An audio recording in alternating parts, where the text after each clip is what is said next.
The worst thing you can do is criticize a woman.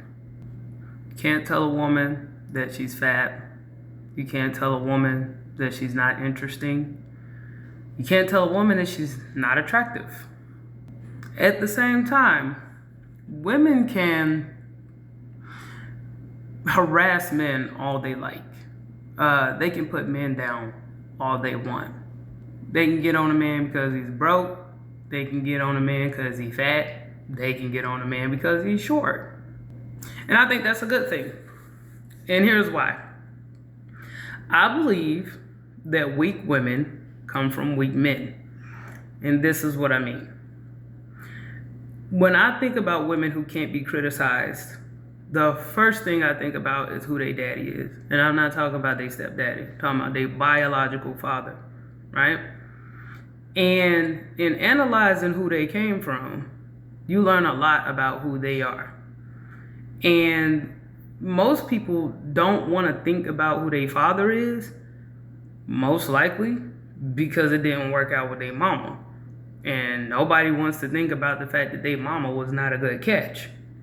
So going back to this whole not criticizing women, but always being able to criticize men.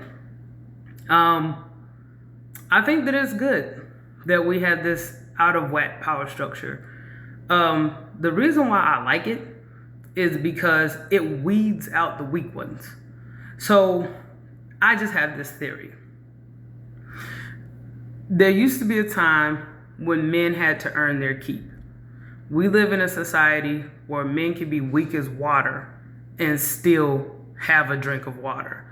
Men don't have to work, they still have shelter. Men don't have to get married and they can have as many children as they like. Like, there's always this complaint that, I think there's this red pill saying that 80% of women are attracted to 20% of men. But here's the reality to diffuse that. They're not really attracted to that 20%. They're attracted to the resources. And it makes sense that they're attracted to the resources because their own father never provided those resources. So, because of that, they only think in nearsighted ways. These men who are 20% who think, oh, I attract 80% of women, no, you don't. You're still just as unattractive as you were when you were a nerd in high school and couldn't get a girl.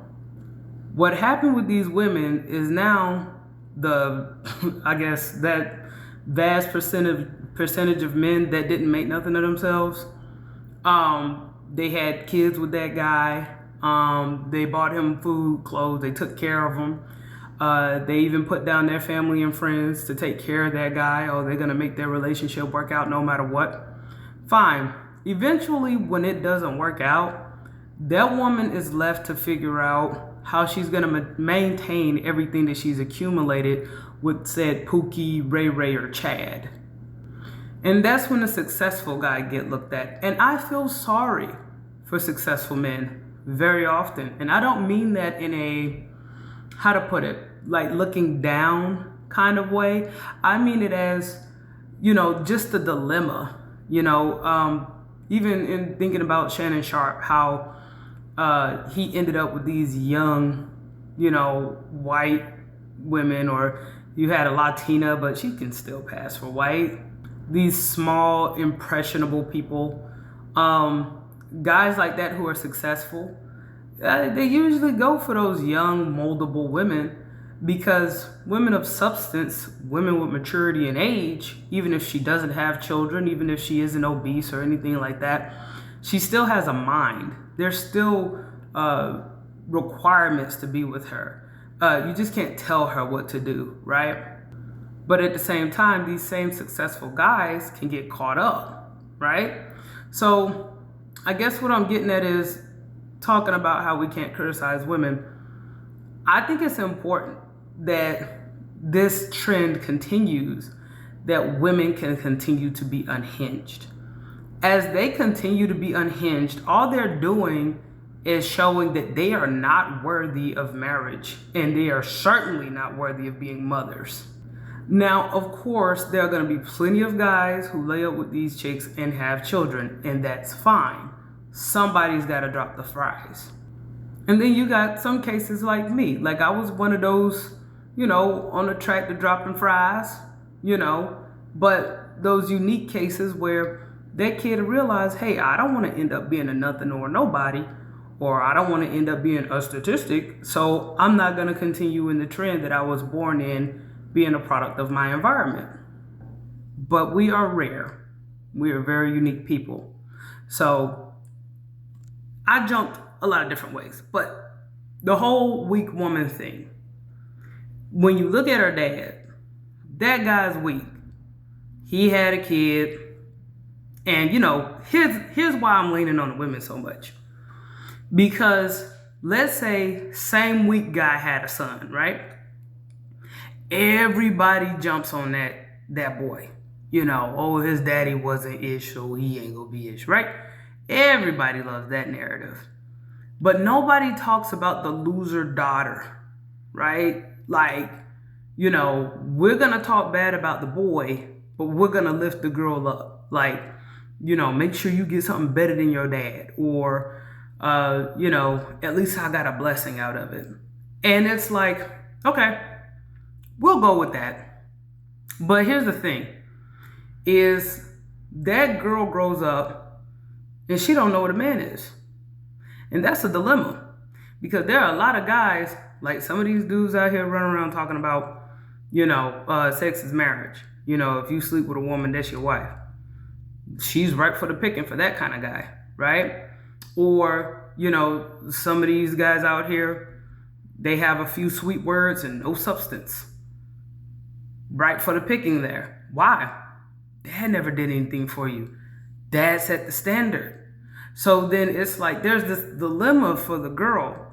It's like, how do I choose who I want to be with if I don't even have the man who brought me into the world to show me anything, right?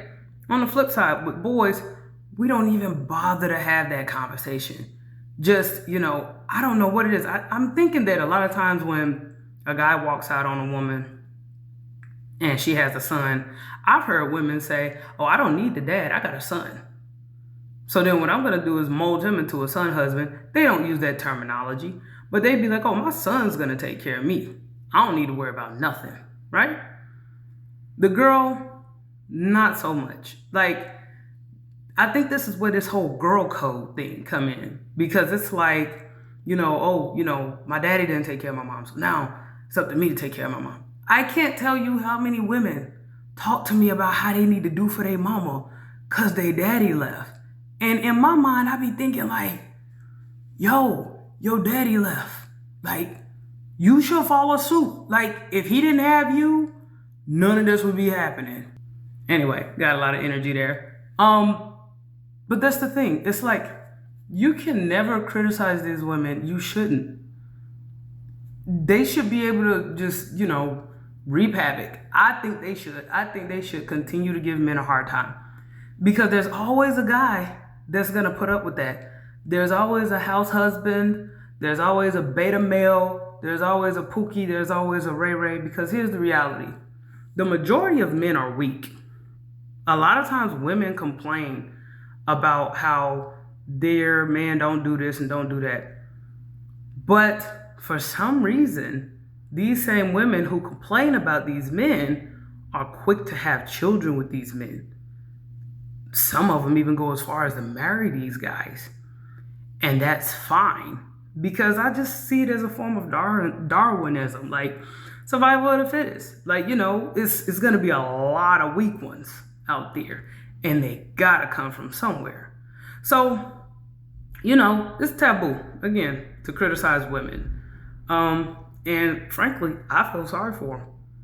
I do. Like, I don't spend time criticizing women the way that I used to, because I'm married and I'm too busy for that. But, I don't know. Being married, it's a lot of self-reflection. By the time you get around to somebody else, you're tired. You're like, you just, especially after you have your own kids, you're like, listen, I got my own stuff going on. But this trend that you can sit here and you can beat up on men all day long, but you can't say nothing about a woman. More power to it. Any man that wants to be with a woman that got to be called queen or got to be told that, she walk on water, hey, more power to him. I mean, everybody needs somebody, right?